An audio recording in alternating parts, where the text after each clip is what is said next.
আল্লাহ, ভাস্কর্য বিরোধী আন্দোলন এটা তাওহীদ এবং শিরকের আন্দোলন, শিরকের সংঘাত ছিল। ভাস্কর্যের পক্ষে যারা ছিলেন তারা শিরকের পক্ষে ছিলেন, ভাস্কর্যের বিপক্ষে যারা ছিলেন তারা তাওহীদের ঝান্ডা সমুন্নত করেছেন।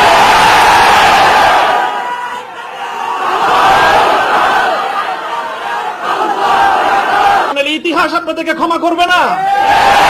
ভাস্কর্য নামে জাতীয় পর্যায়ে মূর্তি তৈরি হবে কি হবে না এই বিষয়ে যখন বিতর্ক, তখন আপনারা সেই বিতর্কের মঞ্চে ডিজিটাল ছবি তোলাটা কতটা বড় অপরাধ, কতটা বড় অন্যায়, কত বড় গুনাহ সেই মাসলা নিয়ে আসলেন। দুঃখটা এই জায়গায়। আমরা তখনও বলেছি, আজও বলি, ভবিষ্যতেও বলবো, ভাস্কর্য এটা বঙ্গবন্ধু শেখ মুজিবুর রহমান সাহেবের, শহীদ প্রেসিডেন্ট জিয়াউর রহমান সাহেবের, সেটার আমরা কোনো পার্থক্য করি নাই। আমি একথাও বলেছি, ভাস্কর্য যদি স্বয়ং আমাদের মুসলিম জাতির পিতা খলিল ইব্রাহিম আলাইহিস সালামের হয়, তাহলে সেই ভাস্কর্যের সাথে কি আচরণ করতে হয় মুহাম্মদুর রাসূলুল্লাহ শিখিয়ে দিয়ে গেছেন। দুঃখের কথা, হৃদয়ে রক্তক্ষরণের একটা কথা। সেটা যদি আমার বাবার দ্বারা সেই ভুলটা হতো আমি বলতাম, সেই ভুলটা যদি এখন আমার অভিভাবক মাহফুজ সাহেবও যদি সেই ভুল করেন সেটাও আমি বলবো। সেই ভুল যদি আমিও করি, আমাকেও যেন আল্লাহ পাক সেই ভুলটা অনুভূতি দান করেন। সেটা হলো যখন এদেশে মূর্তির বিষয় নিয়ে বিতর্ক তৈরি হলো, ভাস্কর্য নামে জাতীয় পর্যায়ে মূর্তি তৈরি হবে কি হবে না এই বিষয়ে যখন বিতর্ক, তখন আপনারা সেই বিতর্কের মঞ্চে ডিজিটাল ছবি তোলাটা কতটা বড় অপরাধ, কতটা বড় অন্যায়, কত বড় গুনাহ সেই মাসলা নিয়ে আসলেন। দুঃখটা এই জায়গায়।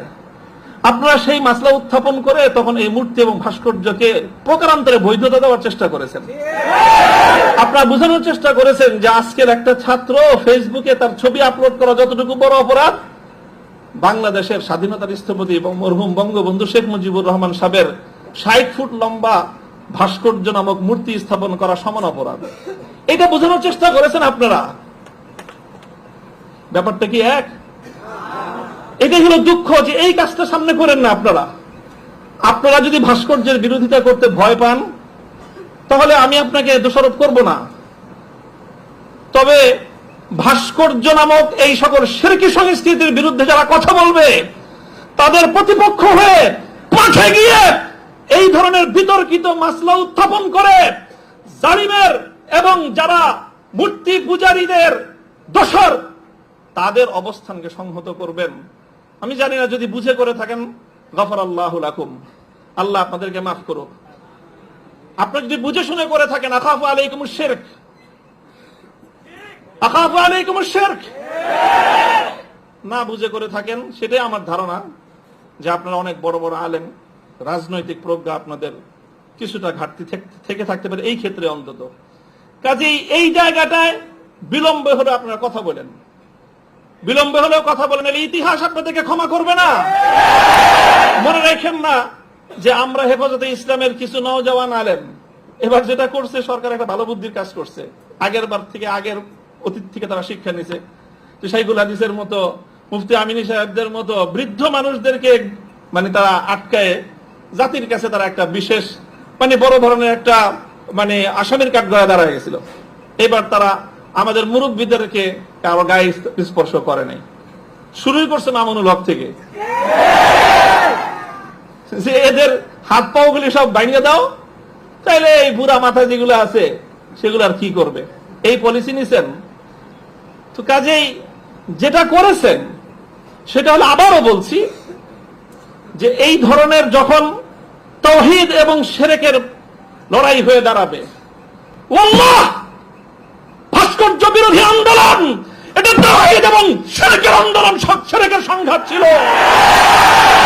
ভাস্কর্যের পক্ষে যারা ছিলেন তারা শিরকের পক্ষে ছিলেন, ভাস্কর্যের বিপক্ষে যারা ছিলেন তারা তাওহীদের ঝান্ডা সমুন্নত করেছেন।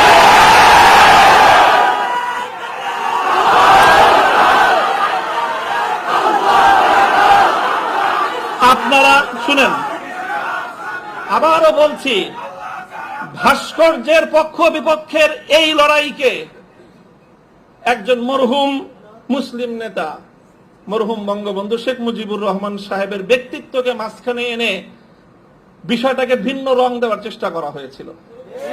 আমরা তখনও বলেছি, আজও বলি, ভবিষ্যতেও বলবো, ভাস্কর্য এটা বঙ্গবন্ধু শেখ মুজিবুর রহমান সাহেবের, শহীদ প্রেসিডেন্ট জিয়াউর রহমান সাহেবের, সেটার আমরা কোনো পার্থক্য করি নাই। আমি একথাও বলেছি, ভাস্কর্য যদি স্বয়ং আমাদের মুসলিম জাতির পিতা খলিল ইব্রাহিম আলাইহিস সালামের হয়, তাহলে সেই ভাস্কর্যের সাথে কি আচরণ করতে হয় মুহাম্মদুর রাসূলুল্লাহ শিখিয়ে দিয়ে গেছেন।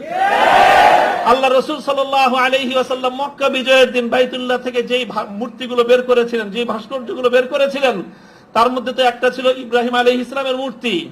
কি বলেছিলেন? কাতালাহুমুল্লাহ, আল্লাহ পাক এই মক্কাবাসীদেরকে ধ্বংস করুক, তারা খলিল ইব্রাহিম আলাইহিস সালাতু ওয়াস সালামের মূর্তি তৈরি করেছে। আমাদের কথা আপনাদের পছন্দ হলো না, আমি বললাম যে ভাস্কর্য বানায়েন না, এটা বানাইলে বঙ্গবন্ধু যদি মুসলিম হয়ে মারা গিয়ে থাকেন কবরে তার শাস্তি হবে। তো আপনারা মনে করলেন আমরা বঙ্গবন্ধুর বিরুদ্ধে বললাম, আসলে বলি নাই বিরুদ্ধে।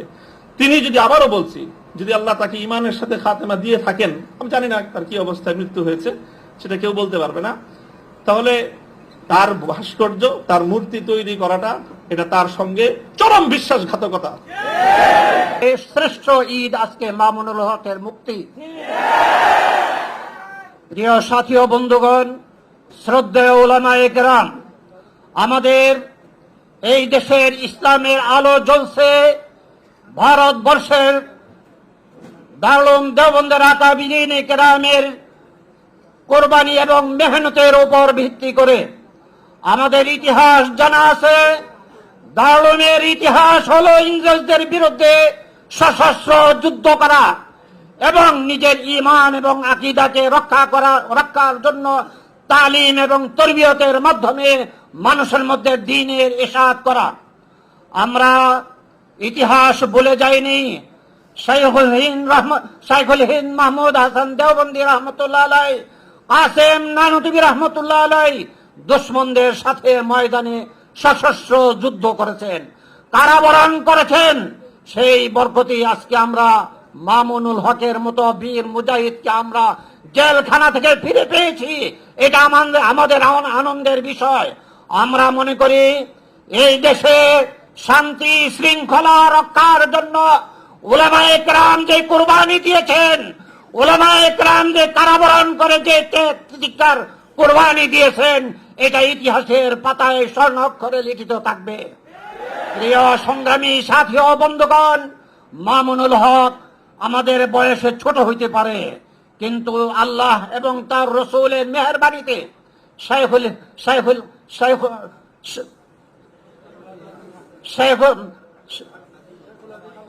হাদিস আল্লামা আজিজুল হক রহমতুল্লাহ আলাইহির এই রক্তের সূর্য সন্তান দুইজন, মাহফুজুল হক এবং মামুনুল হক হাফিজাহুমুল্লাহ।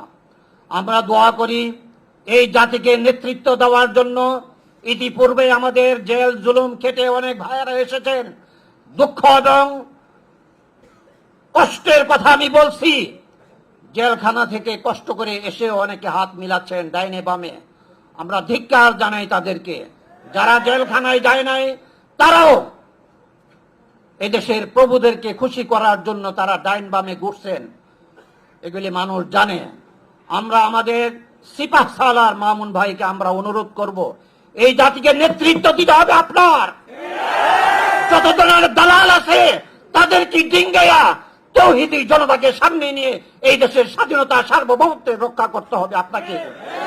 আপনার সাথে এদেশের তৌহিদি জনতা শুধু মাদ্রাসামুখী নয়, স্কুল কলেজ এবং ভার্সিটির দিনদার পরহেজগার তবকার সকল শ্রেণীর মানুষ আপনার সাথে আছে। আপনি সাহসিকতার সাথে, হিম্মত এবং কোরবানির সাথে এগিয়ে যান, জাতি আপনার সাথে সাথ দিবে ইনশাআল্লাহ। ওয়া আখির দাওয়ানা আলহামদুলিল্লাহি রাব্বিল আলামিন।